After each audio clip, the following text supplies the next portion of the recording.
Araby by James Joyce. North Richmond Street, being blind, was a quiet street, except at the hour when the Christian Brothers School set the boys free. An uninhabited house of 2 stories stood at the blind end, detached from its neighbors in a square ground.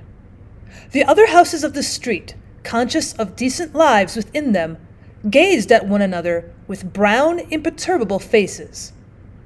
The former tenant of our house, a priest, had died in the back drawing-room. Air, musty from having been long enclosed, hung in all the rooms, and the waste-room behind the kitchen was littered with old, useless papers.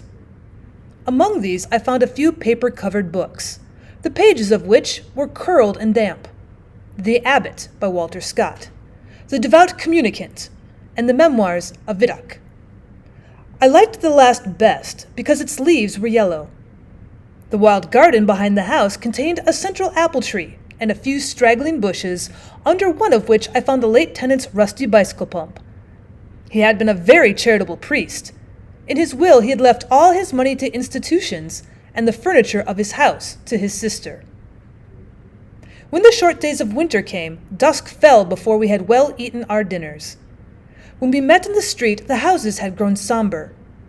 The space of sky above us was the color of ever-changing violet, and towards it the lamps of the street lifted their feeble lanterns. The cold air stung us, and we played till our bodies glowed. Our shouts echoed in the silent street.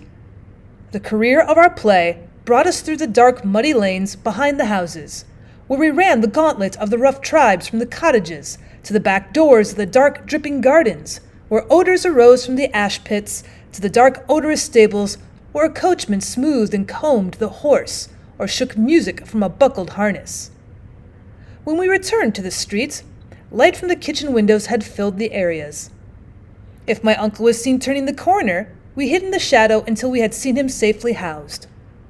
Or if Mangan's sister came out on the doorstep to call her brother into his tea, we watched her from our shadow peer up and down the street. We waited to see whether she would remain or go in, and if she remained, we left our shadow and walked up to Mangan's steps resignedly. She was waiting for us, her figure defined by the light from the half-open door. Her brother always teased her before he obeyed, and I stood by the railings, looking at her. Her dress swung as she moved her body, and the soft rope of her hair tossed from side to side. Every morning I lay on the floor in the front parlor watching her door. The blind was pulled down to within an inch of the sash, so that I could not be seen. When she came out on the doorstep, my heart leaped. I ran to the hall, seized my books, and followed her. I kept her brown figure always in my eye, and when we came near the point at which our ways diverged, I quickened my pace and passed her. This happened morning after morning. I had never spoken to her except for a few casual words, and yet her name was like a summons to all my foolish blood. Her image accompanied me, even in places the most hostile to romance. On Saturday evenings, when my aunt went marketing, I had to go carry some of the parcels.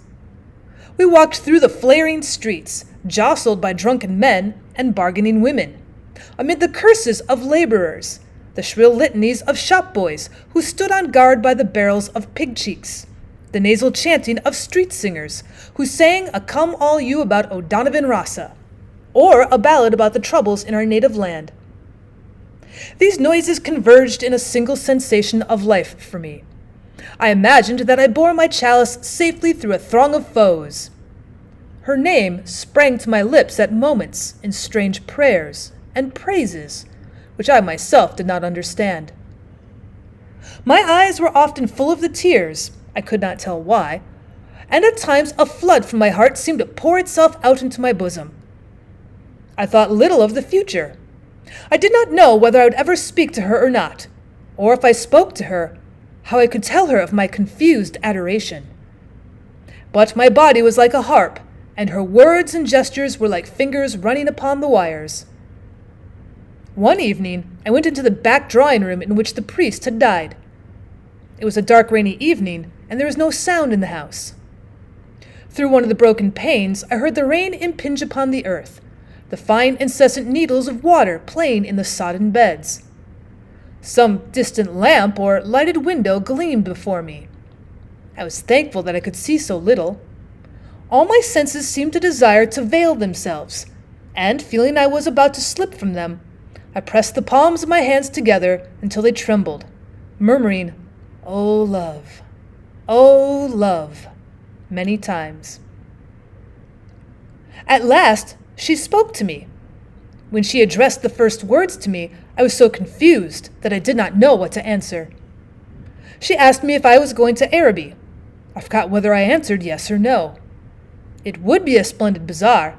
She said she would love to go. "And why can't you?" I asked. While she spoke, she turned a silver bracelet round and round her wrist. She could not go, she said, because there would be a retreat that week in her convent. Her brother and 2 other boys were fighting for their caps, and I was alone at the railings. She held one of the spikes, bowing her head towards me. The light from the lamp opposite our door caught at the white curve of her neck, lit up her hair that rested there, and, falling, lit up the hand upon the railing. It fell over one side of her dress and caught the white border of a petticoat just visible as she stood at ease. "It's well for you," she said. "If I go," I said, "I will bring you something." What innumerable follies laid waste my waking and sleeping thoughts after that evening! I wished to annihilate the tedious intervening days. I chafed against the work of school. At night in my bedroom, and by day in the classroom, her image came between me and the page I strove to read. The syllables of the word Araby were called to me through the silence in which my soul luxuriated and cast an Eastern enchantment over me. I asked for leave to go to the bazaar on Saturday night. My aunt was surprised and hoped it was not some Freemason affair. I answered few questions in class. I watched my master's face pass from amiability to sternness. He hoped I was not beginning to idle. I could not call my wandering thoughts together. I had hardly any patience with the serious work of life, which, now that it stood between me and my desire, seemed to me child's play, ugly, monotonous child's play. On Saturday morning, I reminded my uncle that I wished to go to the bazaar in the evening. He was fussing at the hall stand, looking for the hat brush, and answered me curtly, "Yes, boy, I know." As he was in the hall, I could not go into the front parlor and lie at the window.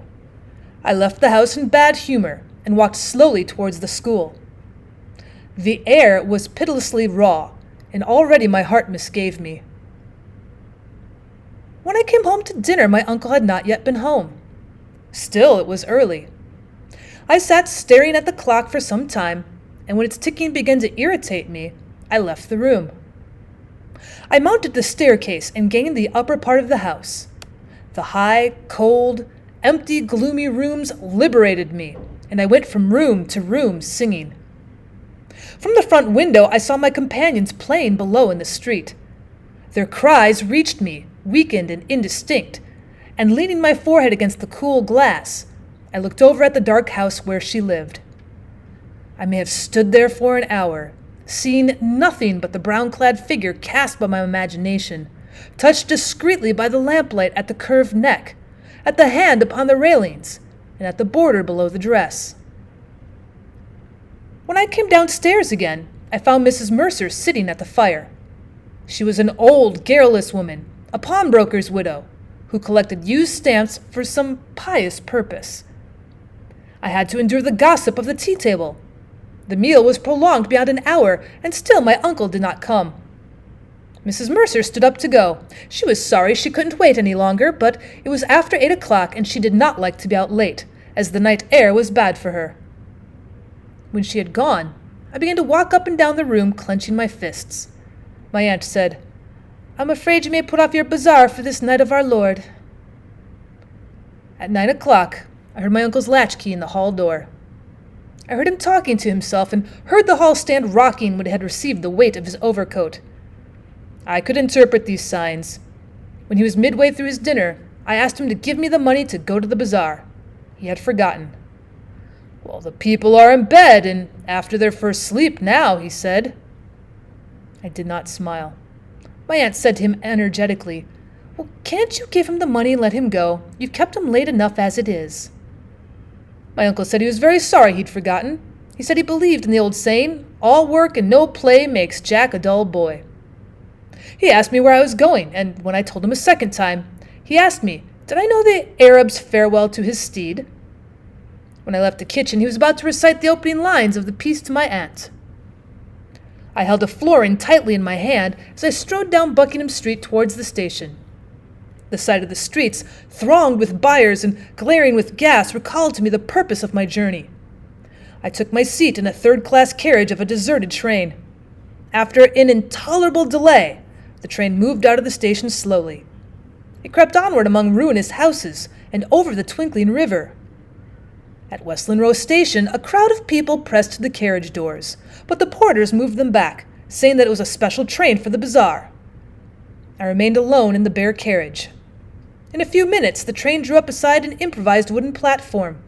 I passed out onto the road and saw by the lighted dial of a clock that it was 10 minutes to 10. In front of me was a large building which displayed the magical name. I could not find any sixpenny entrance, and fearing that the bazaar would be closed, I passed in quickly through a turnstile, handing a shilling to a weary-looking man. I found myself in a big hall, girded at half its height by a gallery. Nearly all the stalls were closed, and the greater part of the hall was in darkness. I recognized a silence like that which pervades a church after a service. I walked into the center of the bazaar timidly. A few people were gathered about the stalls which were still open, and before a curtain, over which the words "Caf Chantant" were written in colored lamps, 2 men were counting money on a salver. I listened to the fall of the coins. Remembering with difficulty why I had come, I went over to one of the stalls and examined porcelain vases and flowered tea sets. At the door of a stall, a young lady was talking and laughing with 2 young gentlemen. I remarked their English accents and listened vaguely to their conversation. "Oh, I never said such a thing." "Oh, but you did." "Oh, but I didn't." "Didn't she say that?" "Yes, I heard her." "Oh, there's a fib." Observing me, the young lady came over and asked me did I wish to buy anything. The tone of her voice was not encouraging. She seemed to have spoken to me out of a sense of duty. I looked humbly at the great jars that stood like Eastern guards at either side of the dark entrance to the stall and murmured, "No, thank you." The young lady changed the position of one of the vases and went back to the 2 young men. They began to talk of the same subject. Once or twice the young lady glanced at me over her shoulder. I lingered before her stall, though I knew my stay was useless, to make my interest in her wares seem the more real. Then I turned away slowly and walked down the middle of the bazaar. I allowed the 2 pennies to fall against the 6pence in my pocket. I heard a voice call from one end of the gallery that the light was out. The upper part of the hall was now completely dark. Gazing up into the darkness, I saw myself as a creature driven and derided by vanity, and my eyes burned with anguish and anger.